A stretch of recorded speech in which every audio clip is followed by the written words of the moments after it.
Thanks. Hi. I'd like to start with this question.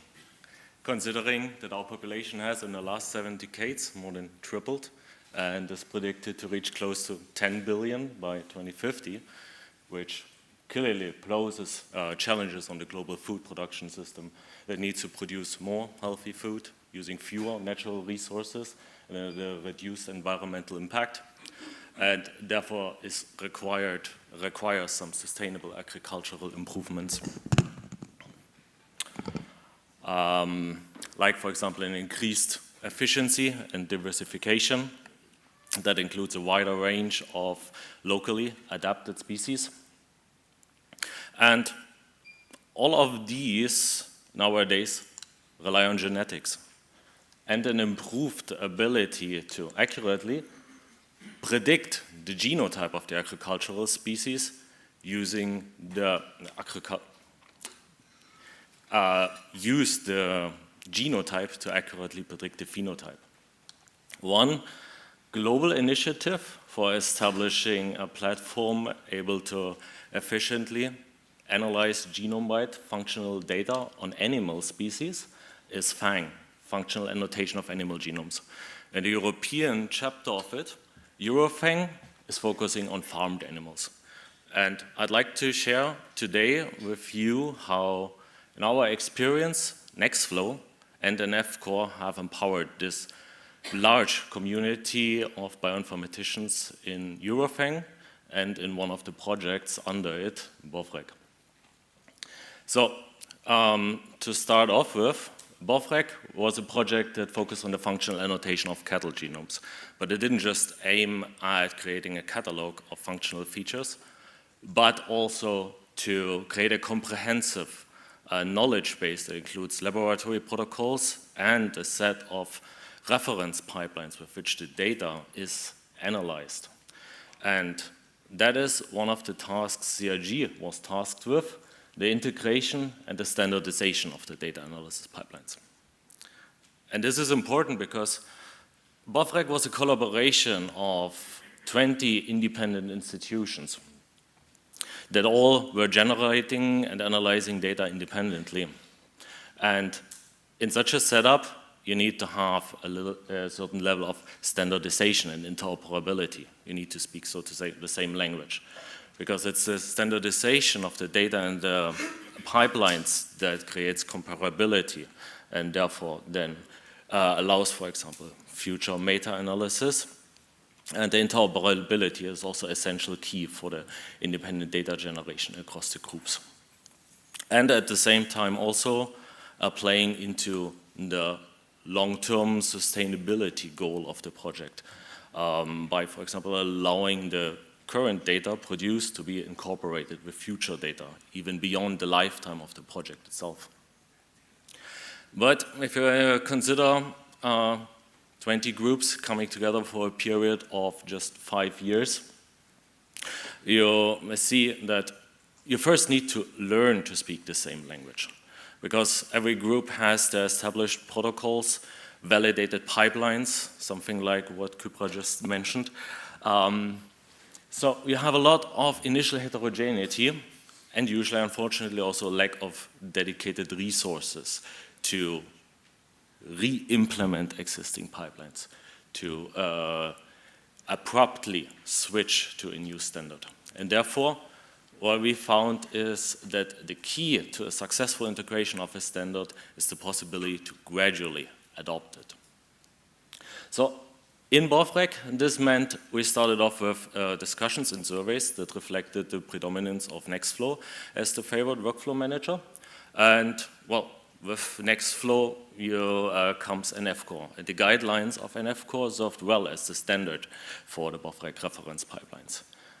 I mean, you're all aware of the features that the NF-Core guidelines are offering.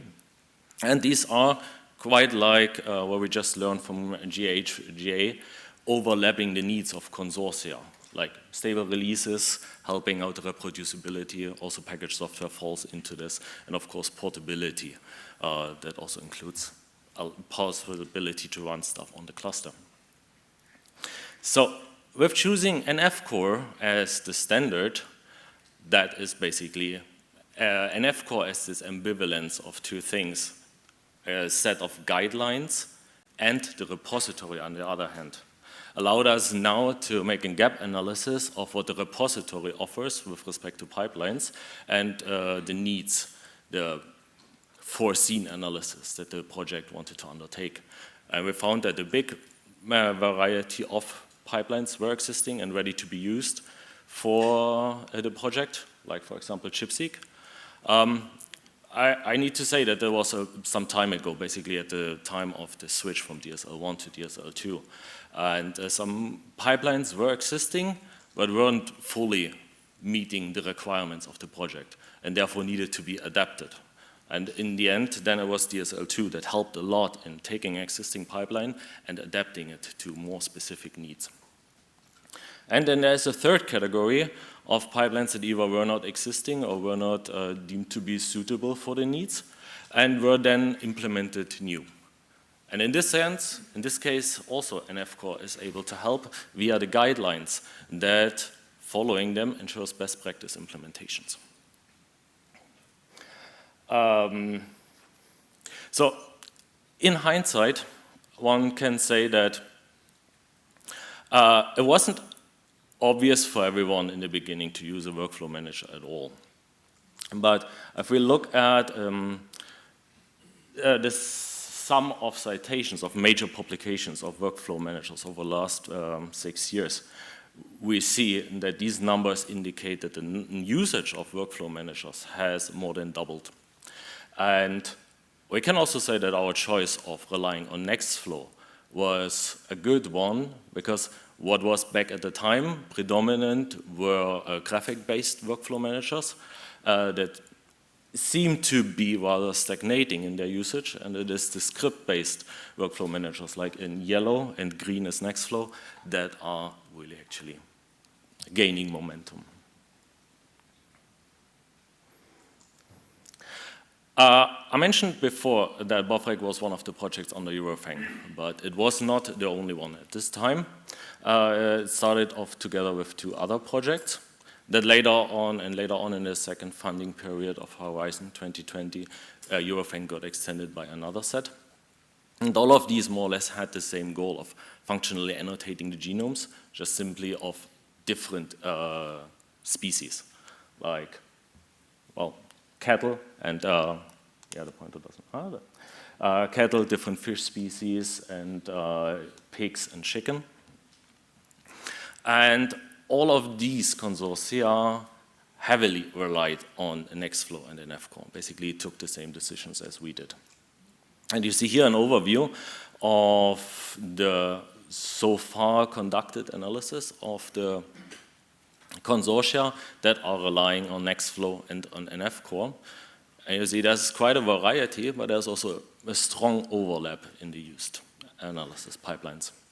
And for that reason, we, some 2-3 years ago, established a working group, a discussion platform to discuss ongoing efforts, challenges in pipeline implementation, and tips on using them in our setups, and also discussing other related topics, like, for example, provenance of the data that is produced, which was relevant for the EBI, which was creating the FAANG data portal for them to store data together with the correct versioning of the pipelines associated with them.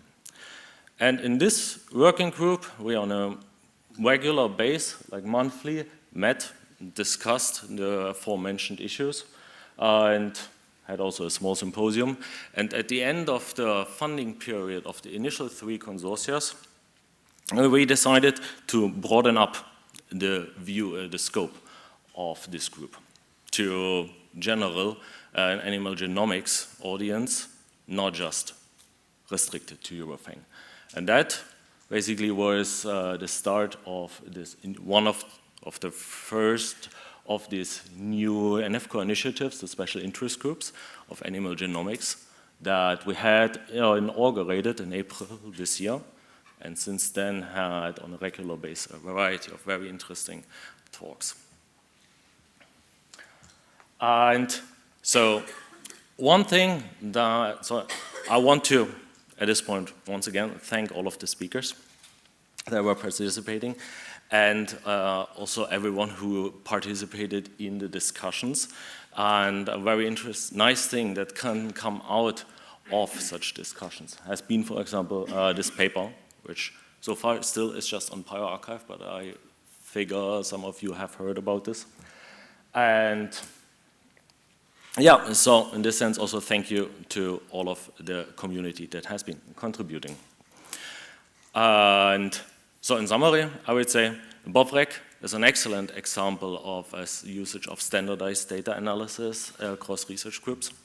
I can say EuroFAANG successfully adopted Nextflow and NFCore. And it is the community support and the concerted development of pipelines that fosters collaboration and scientific discoveries. And well, yes, with this, I'd like to thank Cedric and his team and all of you who are part of the NFCore community. And if you're interested, we meet every third Wednesday of the month, usually at 4 p.m. European time. For the special interest group, we had just last month a very interesting talk by Roderick Gigo on novelties in the human genome, which might be also soon become relevant for animal genomes. And in 2 weeks, we are happy to have Harris Lewin talking about the Earth biogenome. To accommodate also different time zones, we moved this meeting 1 hour to 5 CET. Thank you, and I hope some of you will join us.